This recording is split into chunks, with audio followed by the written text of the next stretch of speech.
welcome to this week's podcast, everybody. Hello, Mike Haight. How you doing? Yeah. How are you, man? You look extra proud. I was going to say, or Like a- Mac. Like, hey, Mac. Yeah. Mac, yeah. So, yeah, I am. Any big stuff happen in your life this past week? Or small Nothing. things. Really cute small Yes, packages. big small things. Yeah. So our daughter Kaylin had our first grandchild on Thursday, and so yeah, it was pretty special. And so Lori and I went, and so we were actually gone for Sunday and for the message that we're going to talk about today. We're gonna quiz you. But yeah, we spent the past several days in the hospital with our daughter and son-in-law and our new granddaughter June, who was Ivy. You were grinning big in the pictures, Mike. I won't have to say. well. What's not to grin about? I know, right? She is beautiful and she so is. tiny, and so I can't tell you how cool it is though to not just be a granddad. Like everybody said, hey, when you're a grandparent, like it's like the coolest thing ever. It's like even better than being a parent. And it is pretty cool. But I'll tell you what was even cooler for me is watching our daughter be a mother. Yeah. And watching just the way she just kind of instinctively took to our granddaughter and the way that she handled her and cared for her. It's pretty cool experience. It's beautiful. Man. So- Thank you for sharing that. Love it. Yep. So anyway, and now we're back. We got back last night, and we were going to be back earlier yesterday, but our daughter called and said, hey, would you guys come up to the hospital before you leave town? I was like, well, absolutely. Sure, yes. Absolutely. So we did. And That's awesome. yeah, glad to be back, though. Yeah. Good We deal. missed out on a great sermon. It was called You're All Gonna Die. Yeah. So now Tell what? us about that title. As we celebrate new life, we're talking about death. So yeah, but yeah, there was an exciting weekend here. I hear I saw Yeah. pictures of Good neon stuff. nights. Neon Nights. Neon Nights. What a fun time. Like every year, it's just so much fun. Smiles, laughter, dancing. Remind us what food. Neon Nights is. Neon Nights is a night for our participants of Grace Ministry, those with special needs, and they come, and it is a night, literally just for them to have fun. And think of a high school prom kind of thing. Some of them get really dressed up. Some of them come in their neon colors. We have the black lights where everything's glowing. Have a DJ there, So good. and it's just so much fun. Balloons that fall from the ceiling at one point. Everybody and gets so- crowns that blink. Yeah, like Wow. it's just a fun night, and like just watching the smiles on not only the participants' faces, but also your volunteers that are there. Sure. What a blessing for them. And it's a beautiful thing because you have kids all the way to adults that are volunteering to be a buddy and to just be there, and what a fun night. It is love that. it is a lot of fun, and a night that our participants look forward to every year. That's like right. like we will start getting calls next week about, are we having Neon Nights next year? Yeah. Like, and but what That's a great the time. best. What a And great then time. yesterday morning, Shay. Oh yeah, Shay. At the end of the sermon, Josh called him up. Mike, you missed it, and said, "Tell us about Neon Neon Nights." Nights. And he said, "I love the dancing, and now I'd like to sing a song." That's right. We didn't in all that moment. We didn't unscripted. let him. Yeah. We didn't let him in that moment. And then he called you up, Sean, Yeah. because Yeah, just- Neon Nights and our Grace Ministry for the whole season has kind of been under your watch care. Yeah. And I think I told Katie this yesterday as we sat home and just talked about the morning. Like I thought that was a beautiful testament to the way that when we pastor, like when we talk about organizational leadership, and we're like, okay, this structure needs this oversight, and this person needs but we as pastors, we never get into this ministry for organizational structure. That's right. Like our heart is Yeah. people. Like we right. want to be there. Yeah. And that was so beautifully affirming to me of the way in which you do ministry. Because of the 2,000 people who were in church yesterday, Shay looks out into the congregation and looks at Sean, Pastor Sean. Pastor Sean, come up on stage. I need to ask you a question. Which made me incredibly nervous because, to be fair, and this is Broadmoor Plus right here on this podcast, Shay can sometimes have a tendency to be a little bit unhappy with us because we don't let him preach or sing. Or sing in the service, right? Right. So he wants the mic for himself, and much like yesterday. And so that's strategically why we chose him. Like, you're always wanting to do this. Let's let this happen. So when he wanted to ask you a question, there was a part of me, and a large part of me, that said, "Oh boy, oh boy, man, Sean's about to get it." Too. Yeah. Right. On his last day overseeing Grace Ministry, he's going to get it. And it was so beautiful that he thanked you and said, essentially, I want you to pray for my friends, and started naming his friends. Oh, it was just so good. It was beautiful. It was great. good. And I know Preston will oversee it now. That's right. Does he understand the rest of us are still going to be we're still involved? in. We're still in. We're still I in. hope he knows that because those are beautiful. So we're not giving even a cool moment, like as we left the worship center, going around one of the hallways, headed back toward the rock where they have their life group. That's right. Stephen is another name there. So Stephen, older gentleman, kind of balding. Good looking head. He was standing in the hallway, and he was like, "Hey, did you see my picture?" Because we had a picture of him walking down the red carpet. And I was like, "I did see your picture." And like those folks, once again, the simplest things in life bring extreme joy. Yeah.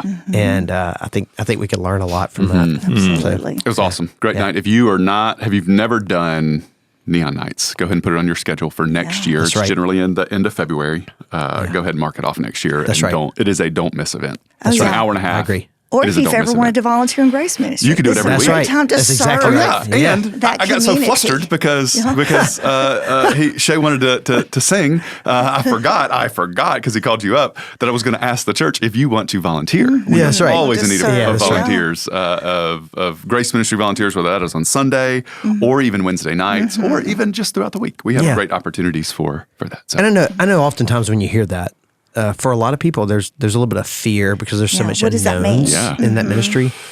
I would say just put those fears aside. Like there's so much joy there, and so We'll train you. So Yes. yeah, that's right. We'll help Absolutely. Give you everything you need. Yeah, Willing hearts and a smile. walk alongside is really what you need to know. That's Yeah, it. super fun. Yeah. So back to you're all going to die. Death. Yeah. Death. Hey, so let's talk about death, people. All right. So chapter 9, we're in chapter 9 of Ecclesiastes, first 10 verses. That's right. And which were all about death. So It's all about life, right? So, Well- as you read it, this is the but chapter. that's not what you said. Well, you got to get the hook, right? So you got to draw people. Oh, that was a hook. Trust That is a me. hook. It is a hook. I think everybody in there went, It's about life with death in contrast. That's right. Yeah. Because you can't enjoy life to the fullest without knowing that death is a very real thing. That's right. And the time on the clock is ticking, and you don't know when that time ends. And that is a sobering reminder because a lot of us, and I would argue, and we've talked about this multiple times on this podcast, we talk about it often on Sunday morning because here in Madison, it can feel like we are invincible, and in some ways we attempt to be immortal. We know we're going to die, but it is the farthest thing from us. We're more about living. We don't even like aging, right? So if we start to look like we're aging, we'll change the way we look. We'll change the way we dress, that we carry ourselves, the things we put in our body, the way that our bodies are composed. We will do anything at all costs to not look like we are getting older. What Solomon is saying is not only are you getting older, but the clock on the wall is ticking and your time is running out. It is a short trip here on this side of eternity, so make it count. And that's the whole point. So the first 6 verses are kind of the bumpy air, using the illustration of a plane reaching cruising altitude. And in the ascent, getting up there, you're going to have these hard truths that are going to hit you and make you feel uncomfortable. But once you fully understand it as much as possible, he kind of gives us verses 7, 8, 9, and 10 of saying, okay, now. Because death's in view, because death's in view. And there's a book, like I would encourage you to go read it, and it's on Ecclesiastes as a study. It's called Living Life Backwards. And it's this premise of starting with the end in mind, starting with death in mind, knowing that that's there. That's the finish line is there. Now let me live to the fullest before I get there. Wow. Because the last thing I want to do is arrive at the finish line thinking, oh no, I've lived a whole life and haven't done anything that I wanted to do. I think that's kind of the carnal side. Or I didn't do anything that God told me to do, right? Yeah. And that would be a deep regret that we would be sadly, I don't know if guilt's the right word, but we wish we would have done better. But if we live with the end in mind, we can say, I have today. I don't know if I have tomorrow. I don't even know if I have the end of the day, but I have right now. So let me make this moment count for the best it can be, which is super cool. And what I love about it, and we'll get into it in the podcast, Solomon doesn't go into a theological treaty. He doesn't say, because the end is so painfully in view, you need to make sure that you live a monk's lifestyle. You need to make sure that you are not interacting with people, that you are focused on the word of God and only on what God's voice sounds like. He essentially says a little bit differently. If you want to experience the fullness of God, it is going to be in the gifts that God's given to you. And that's going to come from the simplest things, food, drink, family, work, the simple interactions that you're going to have every single day, which is super cool. Yeah. Which kind of gets us into our discussion today. Oh, yeah. There are two things, like as you were talking, two things that come to mind is one is in that vein of we think we're invincible or we're going to do anything in our power to change that outcome of death. One truth that resounds over and over again, that's out of our hands. That's right. Like we can't control it. That's right. And so you have that piece. I think the second piece is, what does it mean to live a full life? Right. That perspective where Solomon's constantly coming back to what is hevel, what is smoke, and what is substance. And we know that because God is in control, that's where we really need to put our purpose, our fullness of life in that. And so it's just it just keeps echoing over and over again, those two things. You're not in control of your life. That's right. And number two, the fullness can only be found in God himself. And so, but yeah, just and the word that kept coming to mind yesterday during the sermon was the word contentment. To look at what God has given you and to be content with what you have and thankful. Yeah. And in light of that, there is joy to be had in the day. You know, my dad is living with a stage 4 cancer diagnosis, and he's looking death straight in the face. So we're walking with him, me and my brothers and extended family, just some great, great support. Anyway, but the other day he just reminded me of this verse and the beauty of that. He loves turnip greens and cornbread, and I don't like turnip greens. What? Yeah. Okay, keep going. They Delicious. smell bad. My husband wants them, go to Sullivan's. Anyway, but his best friend Jerry had been making them, and Jerry brought turnip greens and cornbread. And in the simplest things, it's been his best friend forever. He brought that. My daddy just enjoyed those turnip greens and cornbread. And he's looking at death in the face. There's so much he could be doing. He could be saying, why me? Or I'm aggravated, or, you know, I had so many plans, or whatever. He's not. He's enjoying turnip greens and cornbread from his best friend with his daughter there. Wow, awesome. he's teaching us so much. Absolutely. Yeah, And do you think, and I don't want to assume the mind of your father, but do you think that it was the diagnosis of, or the realization that death is there that says, okay, I can do one or two things. I can be mad at it, or I can enjoy the time that I have. And maybe it's a little bit of both, and that's fine and fair. I think for him, it was, I don't want to spend my last day sick. I want to spend them with my family. That's right. And I want to do all the things that I love to do. I want to play cards. Yeah. I want to beat my daughter at dominoes. Yeah. I want to. And he's not. You're not going to let him win. What? I said you're not going to let him win. No, you don't get, no. And he thought maybe being diagnosed, he was going to beat us in cards and stuff. We're like, you're not getting the sympathy vote. We're still beating him, but sometimes he wins. Yeah. But it's great just having that time with family, and the simplicity in that is that God has given us this day. Yeah. Oh, what a treasure. That's right. That's right. And it's interesting though, you know, because I mean, I've seen this play out in a number of people's lives. You know, they get a difficult diagnosis or something, and it changes their perspective, because all of a sudden death is in view, like for real. Like we always know, like death's there, like it's coming. I guess the younger you are, the more you like. That just seems like I think you have a long runway. Theoretical. But you know, and then one day you get a difficult diagnosis or something like that, and like their perspectives change, and they live life differently. They interact with people differently, and man, it's just, you know. So I guess that's kind of what we're talking about here, right? You know, it's like I enjoy life differently. I view things differently. The sky seems bluer. The birds are singing songs that, you know. Right. But I think you raised a question when we were talking before we recorded, Josh, that I'd love to jump into. So, you know, if we see here that God is sovereign over everything, like God's in control, and basically the same thing's going to happen to the righteous as the wicked, you know, and so we have no control over that. But you talked about like, if we know that God's sovereign, like, how does that then control the way that or how should we think about the way that we live in view of making wise choices versus poor choices? Like if God's in control anyway, and like we're going to die when we're going to die, what does that mean about whether we should be making wise decisions about the way we live? Yeah, so I think there's a danger and a temptation that could come from a wrong view of what Solomon is saying here. And this would be the hedonistic, right? So just the all selfishness view. If I know I'm going to die, and I know that, even if I'm religious and I believe that God is sovereign over death, and I'm not, and God is God and I'm not, and that has to be okay. We say that often. Then the danger, the temptation would be then it doesn't matter what I do necessarily. So I'm just going to do what I want to do because I don't have a long time left. And so I want to do all the things I never got to do, to experience all the things I never got to experience, to be curious in this life and not really worry about anything else. It's all about me in these last moments. And that's certainly not what's in view here. Certainly not what's in view in Solomon's day, and it's certainly not in view in the New Testament. But that is a temptation, and that's a temptation that we even still wrestle with today.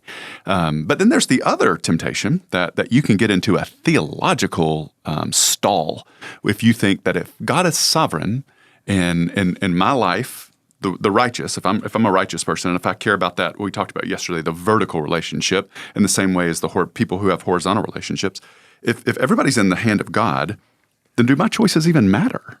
Like, does the way I live even matter? Even for God, does that matter? Should I? And we would say that would be hyper Calvinism, and I would say reject that theology, reject that standpoint, because God is completely sovereign, and you have free will. And the reason that we can say that confidently without blinking is the Bible tells us so. That choose this day whom you are going to serve. As for me and my house, we're going to serve the Lord, right? So as Joshua is getting ready to die, as he's taken over and lived as the leader of Israel after Moses, and he's getting ready to go and to be with the Lord, he kind of gives this charge. He goes, guys, the life that God has given to you, remember, he's given them the land. He's given them blessing and promise and conditional blessing and promise. If you then, and if you don't then. And he says, so with that in view, like knowing God is good and he has you and he has placed you here. He's watched over you by day and by night. Choose what you're going to do. So both of those matter. Your life matters and the sovereignty of God. So this is where I find freedom, okay?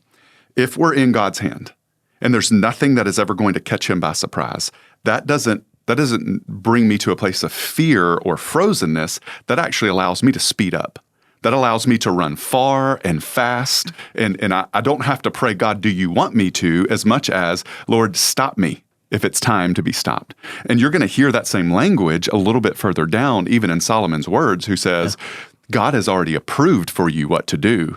So eat your bread, drink your wine, and enjoy the wife that he's given to you. You don't have to ask permission in the blessing because you're in his hand. You are blessed. Right. Enjoy what he's given to you to the fullest, which is a super cool way to understand this life. Oh, yeah. So along those lines, Sean, you mentioned, because you led the college life group yesterday, right? So, and you talked about, I always find it really interesting, the conversations that come up in your life group. So they have a great vantage point. Great questions. And this is, in my opinion, Ecclesiastes is really hitting them where they live. Like there's important life decisions that's about to be made at this point in the journey. So, and I think this dovetails a little bit with what he was talking about. But you were talking about, it came up, a conversation about sacred versus secular. Like there is no sacred or secular. Talk about that a little bit. And what that, I think the question that came up, I think it's a statement we've actually heard a couple of times in Ecclesiastes. And so the question that came up was, does that mean that I can just do whatever I want? Are there things that, because there is no sacred and secular, that all things are good, essentially?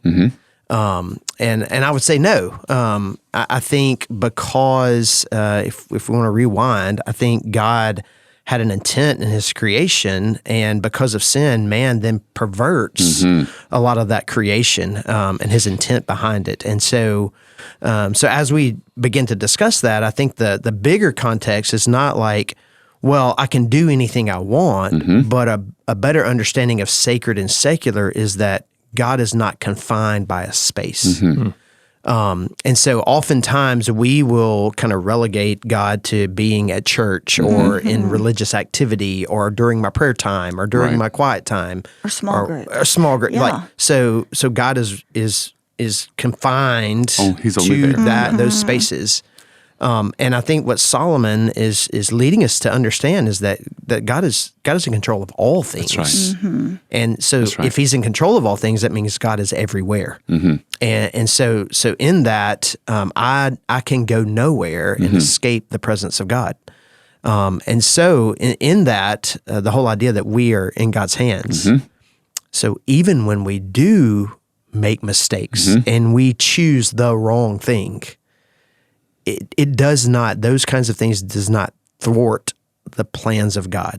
Thwart. I love that word. Thwart. And so there's nothing that can derail it. That's right. That can take it off course. God is going to be glorified, and He's going to accomplish that.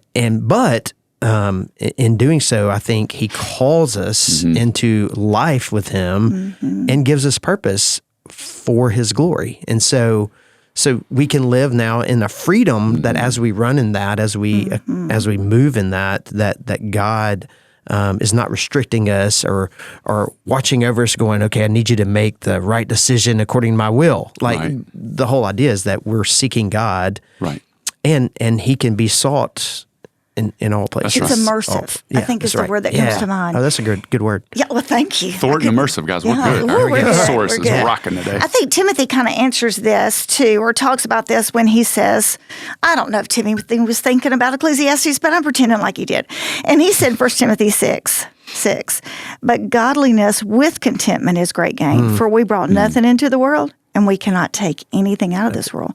But if we have food and clothing, with these we will be content. And not just that contentment, but living in that contentment in light of God and light of His immersiveness and presence in our life. That's exactly right. And going back to the sacred and secular, and it I think brings both of those together. And this is where I think, again, when we understand it rightly, you don't have to ask permission in this mindset, right?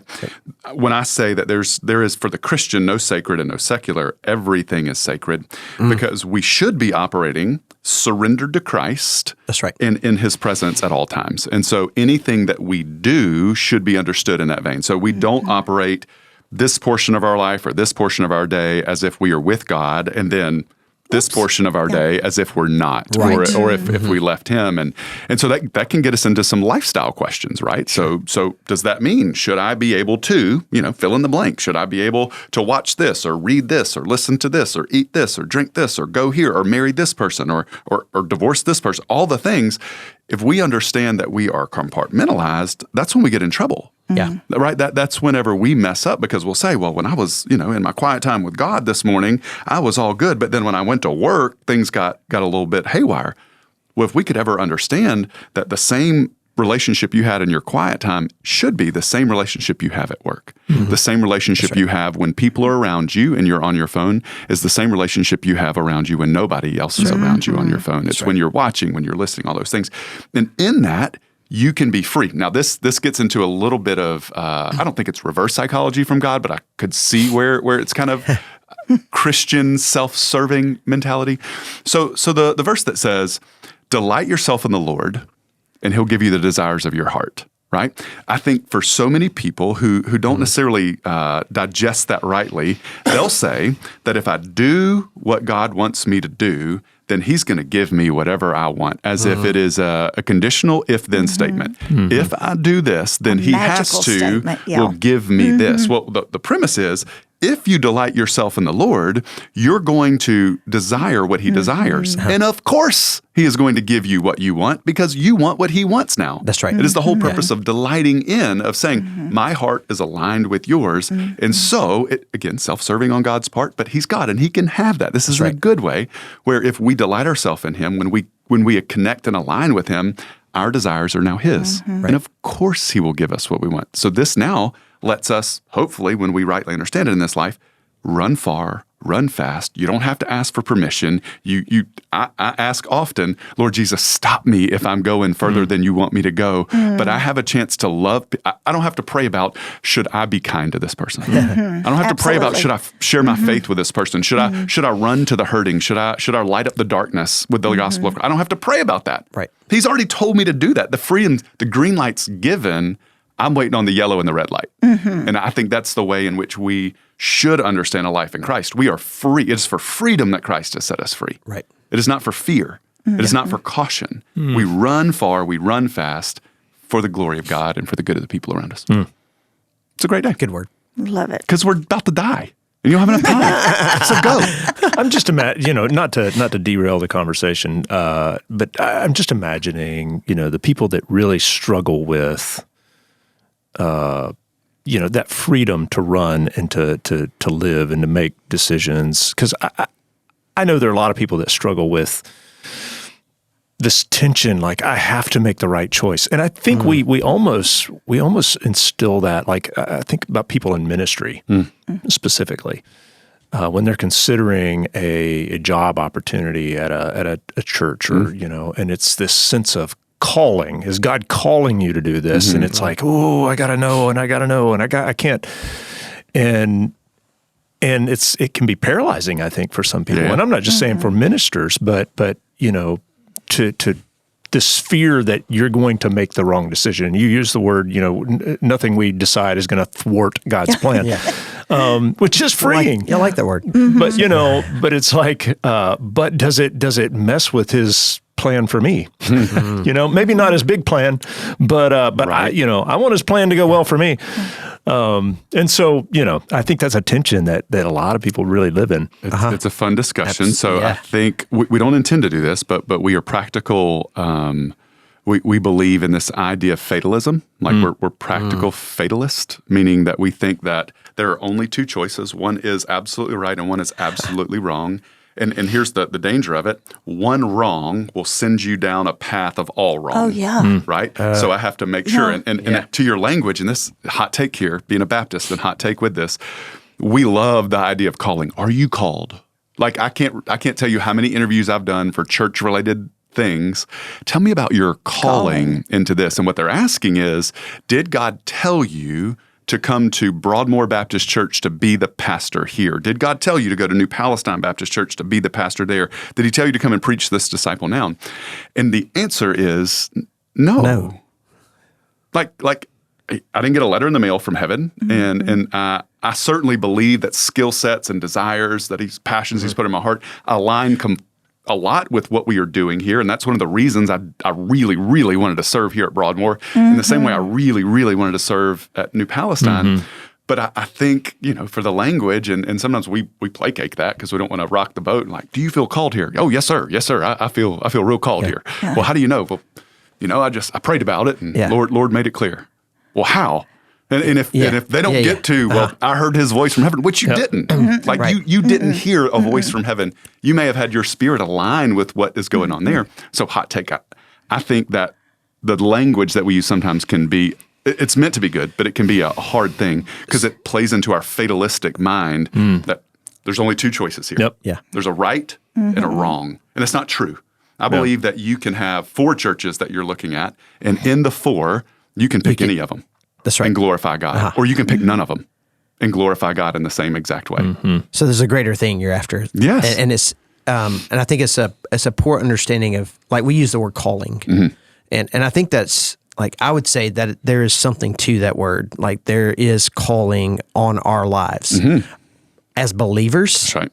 All right. And that even as ministers, but it's to the gospel. It's to, like, so it's not the where or the finite details. It's the overarching principle that what God has called us to. That's right. And so He's called us to Himself. That's right. Right. And so when I'm making decisions, is this thing going to lead me toward God or away from Him? Like that, there's a kind of a foundational thing.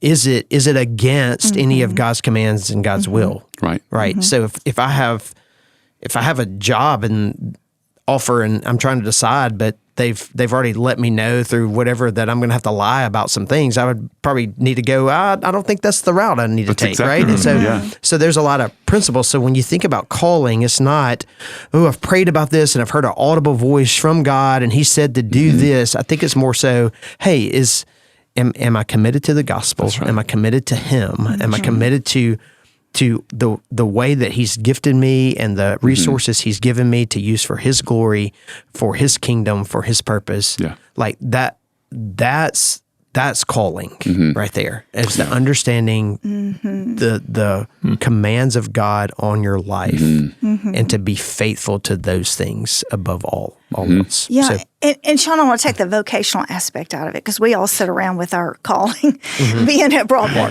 and talk to that person who's sitting in the pew with an obvious relationship with the Lord that is growing and dynamic and a desire to follow him.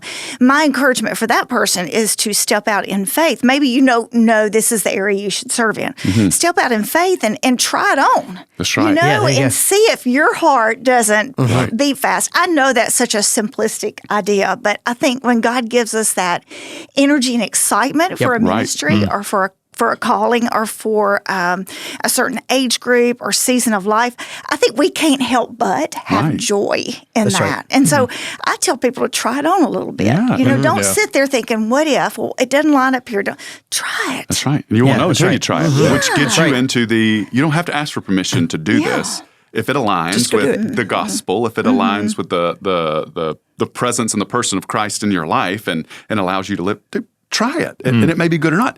And it gets back to, again, I think we have to guard against fatalism in all aspects of our life because the worst part, and I've seen this in our organizational structure going back to that, like when somebody is called to a position and then they no longer are employed in that position, then there's two disagreements of, your time here is no longer, and then that person is going to say, well, I'm still called to this ministry. Well, God's made it clear that it's not, and they would say, well, God's made it clear that it is. And so now you're at two disagreements on calling, and that whole fatalism comes to a crash. Well, if we understand that that's not, you can serve God here, and tomorrow not work here, and you can serve God there. Same way for your life. Same way for your life. You can work in your job, serve God faithfully, and something crazy happened. You lose your job, or you decide not to work there anymore, and you decide to go do something else. You can still serve God just as faithfully somewhere else because the purpose is serving God. That's right. We just have different platforms, and they'll change, and God will trust us different platforms. That's right. But each one we find it faithful to do. So don't be a fatalist. good. That's good. 100%. That's good. So we got a few more minutes. So let's talk about verse 5 for a second, because Josh, you mentioned an interesting, I think, question, which some people may be thinking about, others may not. Maybe this will just raise some food for thought for them. But verse 5, Solomon says, "For the living know that they will die, but the dead know nothing, and they have no reward, for the memory of them is forgotten." So when Solomon says here, the dead know nothing, is he giving us a theology of death to say, essentially, when we're dead, we no longer see what's going on earth, Right? Yeah. Or is he saying something else here? Well, there's some people who argue, right? So this isn't going to be a universal, everybody believes this, but some people have argued that this verse is proof that nothing happens after you die.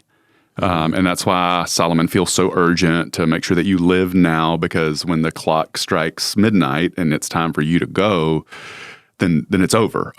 Like you don't go to be with the Lord in heaven. You don't go enjoy. Now they understood Sheol, because he speaks about that, and that was a very Jewish understanding, still today for Jews, understanding of a place that the dead go. Like it's a shadowy realm that's compartmentalized in two different distinct places, those for the unrighteous and those for the righteous. And the righteous place is called Abraham's bosom, and the other place is Sheol, right? It was the place of the dead or the damned. And so as we look to this, I don't believe he is making a theological point.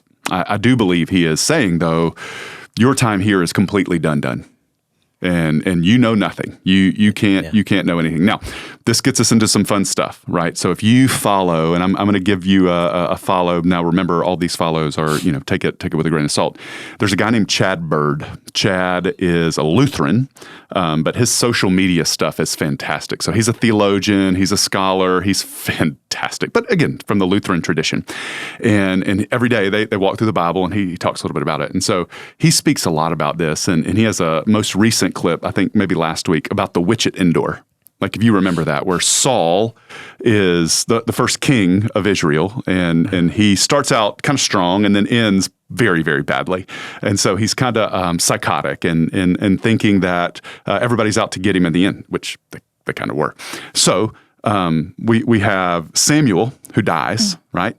And so Saul goes to this witch, like to a literal witch, and says, "You will bring Samuel back from the dead. I need to ask him a question." She was like, "We don't." So necromancy, right? So this is that thing, and she essentially tries to talk him out of it.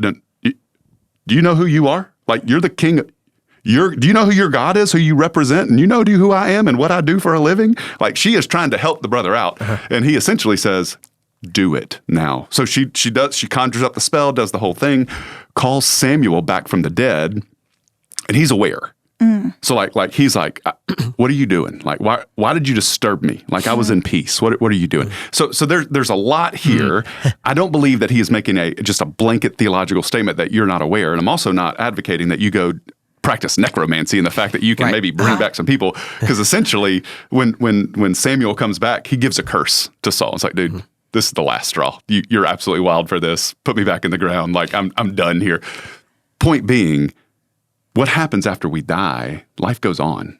Like, it just we're not here anymore. Like this time is over. But Solomon's point is, this time is precious. I think in the world we live in today, we can be led to believe that this world's so broken that we just need to look for glory and wait till we get there. That is the wrong way to believe that you've been, the wrong way to understand your salvation in Christ. You have been saved for a purpose. And that purpose is to enact change while you are here. We are here to bring heaven to earth, not just to wait to go to heaven. And that's something for us to remember. So when we get to verse 5 and it says the dead know nothing, it is just his point to simply say, when you're dead, it's over. It's over. Like, make this moment count. Enjoy the simple things. Enjoy the blessings that God has given to you. And don't call Samuel back from the dead. I think that's important. Don't go to the witch at Endor. P.S. Don't do that. Don't do that. Crazy stuff. Hey, so we're almost out of time. So maybe just in closing, if there's somebody in our congregation or somebody who listened to yesterday's message, and right now they're just kind of showing up. They're not really living. They're just kind of going through the motions. Like, what is the one thing we want to leave them with? The one thing you want them to hear from yesterday? I got an answer. What would y'all say? I think to recognize that you've been given an incredible gift from God, and it's this life. And so seek Him, seek His purpose, live it to the fullest, right? So above all things, That's good. Beth, what would you say? I would say enjoy today, enjoy the gifts that you've been given, the blessings you've been given, and honor God in all you do. Yeah. Is that okay? I think that's perfect. Bumper sticker. I wouldn't add one thing to it. I think that's exactly Amen. Enjoy this moment. Eat the bread, drink the wine, go to work, enjoy your family. Yeah. Enjoy this life. It's a short trip. Make the most of it. It's great. Great conversation, guys. And, Thanks, Mike. Yeah, always So love glad it. you're back. Thank you. It's good to be back. I'm going to go see that baby soon, though. I know. All right, take care, guys. Love you guys. Love y'all.